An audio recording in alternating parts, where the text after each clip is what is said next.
Asal-usul dan perkembangan gerakan modern Islam di Indonesia. Gerakan dan pembaharuan Islam di Indonesia terjadi sejak abad ke-20 dan gerakan pembaharuan pemikiran pada dunia Islam juga terjadi secara masif atau besar-besaran dengan menampakkan para tokoh-tokoh Muslim dan organisasi besar terkemuka di beberapa negara termasuk Indonesia. Gagasan modernisasi Islam secara umum sebenarnya lebih banyak dipicu oleh kesadaran interioritas umat Islam dan superioritas bangsa lain. Sebagai akibat dari imperialisme di berbagai wilayah Islam, umat Islam mulai mendapati diri mereka begitu tertinggal dari bangsa-bangsa Barat. Dalam catatan Deliar Nur, gerakan modernisasi dalam Islam di Indonesia memiliki cikal bakal pertumbuhan di daerah Minangkabau. Syekh Ahmad Khatib dianggap sebagai pioner yang menyebarkan pikiran-pikiran pembaruan. Meskipun diakui pula bahwa Syekh Ahmad Khatib bukanlah orang yang pertama yang menyebarkan pembaruan Islam di Minangkabau. Sebab, pada permulaan abad ke-19, golongan yang disebut sebagai kaum Padri telah berusaha untuk melancarkan pembaruan di daerah itu, tetapi mereka mendapatkan hambatan yang sangat keras dari kaum adat. Gagasan tentang organisasi keagamaan yang pertama kalinya dapat dilihat pada perkumpulan Jamiat Al-Khair yang didirikan pada tahun 1903. Periode modernisasi keagamaan berikutnya dapat dipotret lewat munculnya sejumlah organisasi Islam yang semakin banyak. Selanjutnya, gerakan modernisasi keagamaan Islam di Indonesia dilanjutkan dalam wilayah politik dengan terbentuknya Sarekat Islam, semula bernama Sarekat Dagang Islam, yang didirikan sejak tahun 1912 di Solo oleh Haji Samanhudi, yang dianggap sebagai pembuka pintu gerbang lahirnya Islam politik di Indonesia. Setelah kemunculan Sarekat Islam ini, proyek modernisasi Islam lebih berwarna politis ketimbang akademis. Gagasan dan diskursus yang berkembang banyak diwarnai dengan perdebatan seputar hubungan Islam dan negara. Dalam hal ini, kalangan Muslim modernis yang menginginkan terrealisasinya keyakinan-keyakinan agama mereka ke dalam kehidupan sosial konkret, sehingga melahirkan polemik yang menyangkut ideologi apakah yang akan menjadi dasar negara setelah kemerdekaan. Perjuangan kemerdekaan umat Islam di Indonesia. Perjuangan umat Islam dalam kemerdekaan Indonesia dimulai sejak awal masuknya bangsa Barat melalui pendekatan kekuatan yang represif atau bersenjata. Perlawanan dari Indonesia dilakukan oleh kerajaan-kerajaan Islam di kawasan Nusantara ini. Perjuangan ini antara lain Malaka melawan serangan Portugis pada tahun 1511 diteruskan oleh Ternate di Maluku dan Portugis berhasil dihalau sampai Timor Timur. Kemudian Makassar melawan serangan Belanda atau VOC, Banten melawan serangan Belanda atau VOC, dan Mataram Islam juga melawan pusat kekuasaan Belanda VOC di Batavia pada tahun 1628 sampai 1629 dan masih banyak lagi. Kegigihan mereka membuat Belanda kalang kabut, namun setelah Belanda menggunakan politik divide et impera atau pecah belah, satu persatu kerajaan di Indonesia dapat mereka kuasai. Meskipun kaum kolonial berhasil menguasai kerajaan-kerajaan di Indonesia, umat Islam bersama para ulamanya tidak berhenti melawan penjajahan. Hingga muncullah era gerakan sosial merata di seluruh pelosok tanah air. Ulama sebagai elit agama Islam memimpin umat melawan penindasan kezaliman penjajah. Dari perlawanan itu, sesungguhnya pihak Belanda sudah sangat goyah kekuasaannya. Oleh karena itu, mereka kemudian mencari jalan lain, yaitu mengubah politik kolonialnya dengan pendekatan welfare politik atau politik kemakmuran untuk menarik simpati rakyat jajahan. Namun, pada kenyataannya, politik itu dijalankan dengan perang kebudayaan dan ideologi, terutama untuk memecah dan melemahkan potensi umat Islam Indonesia yang dianggapnya musuh utama pemerintah kolonial. Selanjutnya, situasi umat Islam pada akhir abad pertengahan telah mengalami kemunduran. Secara politis, hampir seluruh wilayah yang dikuasai umat Islam jatuh ke tangan kaum kolonialis dan imperialis Barat. Pada akhirnya, pada awal abad ke-20, penyebaran dan pengaruh pembaruan Islam modern ke Indonesia telah membangkitkan kesadaran bangsa Indonesia. Khususnya umat Islam bangkit dengan berbagai gerakan-gerakan, baik gerakan politik maupun gerakan sosial keagamaan untuk bangkit melawan kolonialis Belanda yang telah merampas kemerdekaan bangsa Indonesia. Baik kemerdekaan beragama, berserikat, mengeluarkan pendapat, bahkan kemerdekaan dalam mencari penghidupan atau ekonomi dengan sistem monopoli dagangnya yang dikenal dengan VOC.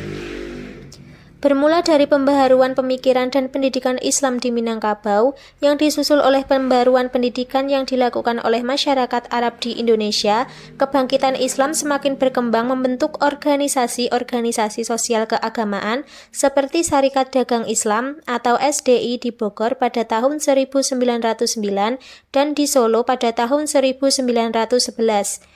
Perserikatan Muhammadiyah di Yogyakarta pada tahun 1912, Persatuan Islam atau Persis di Bandung tahun 1920, Nahdlatul Ulama di Surabaya tahun 1926, dan Persatuan Tarbiyah Islamiyah di Bukit Tinggi tahun 1930, serta partai-partai politik seperti Syarikat Islam atau SI yang merupakan kelanjutan dari SDI, Persatuan Muslimin Indonesia atau PERMI di Padang Panjang pada tahun 1932, dan Partai Islam Indonesia atau PII pada tahun 1938. Meskipun kedatangan Belanda telah membawa kemajuan di bidang ilmu pengetahuan dan teknologi, namun pada kenyataannya penduduk pribumi tetap tidak menikmati hal tersebut. Bahkan penduduk pribumi benar-benar diperas tenaganya, sumber alamnya, dan lain-lain. Dengan demikian, pantaslah kalau pemerintah kolonial Belanda berusaha menjalankan politik etis atau politik balas budi. Belanda mendirikan sekolah-sekolah terutama untuk kalangan bangsawan. Pendidikan Belanda tersebut membuka mata bagi kaum terpelajar akan kondisi masyarakat Indonesia yang berada dalam kemiskinan, penindasan, kebodohan, dan keterbelakangan. Keadaan yang disaksikan oleh bangsa Indonesia ini menggugah semangat bangsa Indonesia untuk bangun dari tidurnya dan menyongsong masa depan yang gemilang yang dikenal dengan kebangkitan nasional. Hal ini mendorong lahirnya organisasi-organisasi sosial seperti Budi Utomo, Taman Siswa, Jong Java, Jong Sumatran Bon, Jong Ambon, Jong Celebes, dan lain sebagainya. Organisasi-organisasi tersebut, baik organisasi Islam maupun organisasi sosial yang didirikan oleh kaum terpelajar, menandakan tumbuhnya benih-benih nasionalisme dalam pengertian modern. Kedua tipe organisasi itu bahu-membahu dalam memperjuangkan kemerdekaan tanah air. Organisasi politik dan organisasi sosial dalam suasana Indonesia merdeka ada 4. Yang pertama, masa revolusi. Pada tanggal 7 November 1945, Majelis Syuro Muslimin Indonesia atau MASYUMI lahir sebagai wadah aspirasi umat Islam. Tanggal 17 Desember 1945, Partai Sosialis yang mengkristalisasikan falsafah hidup Marxis berdiri. Dan 29 Januari 1946, Partai Nasional Indonesia atau PNI yang mewadahi cara hidup nasionalis sekuler pun muncul. Partai-partai yang berdiri sesudah itu dapat dikategorikan ke dalam 3 aliran utama ideologi yang terdapat di Indonesia di atas. Partai-partai Islam setelah merdeka selain MASYUMI adalah Partai Syarikat Islam Indonesia atau PSII yang keluar dari MASYUMI tahun 1947, Persatuan Tarbiyah Islam atau PERTI, dan Nahdlatul Ulama atau NU yang keluar dari MASYUMI tahun 1952. Yang kedua, masa demokrasi parlementer. Setelah penyerahan kedaulatan tanggal 27 Desember 1949, sejarah politik Indonesia memasuki babak baru dengan diterapkannya sistem demokrasi parlementer dan konstitusi UUD RIS 1949 yang kemudian diganti dengan UUDS 1950. Pada tahun 1950 sampai dengan 1957 ditandai dengan jatuh bangunnya partai-partai politik yang berumur rata-rata kurang dari setahun. Setelah NU keluar dari MASYUMI, Parpol Islam diwakili oleh MASYUMI, NU, PSII, dan PERTI. Yang ketiga, masa demokrasi terpimpin pada tahun 1959 sampai 1965. Pada masa ini, kehidupan demokratis terancam dan berada dalam krisis.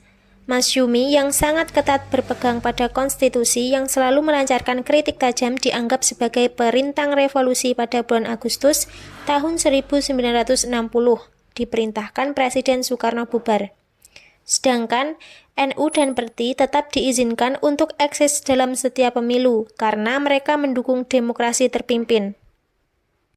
Sementara itu, organisasi anggota Masyumi dibubarkan dengan penuh pengertian kedua belah pihak, mengundurkan diri dari partai. Jadi secara garis besar ada dua kelompok partai Islam pada saat itu. Kelompok pertama, Masyumi yang memandang keikutsertaan dalam sistem politik otoriter sebagai penyimpangan dari ajaran Islam. Kelompok kedua yakni Liga Muslim yang terdiri dari NU, PSII, dan Perti.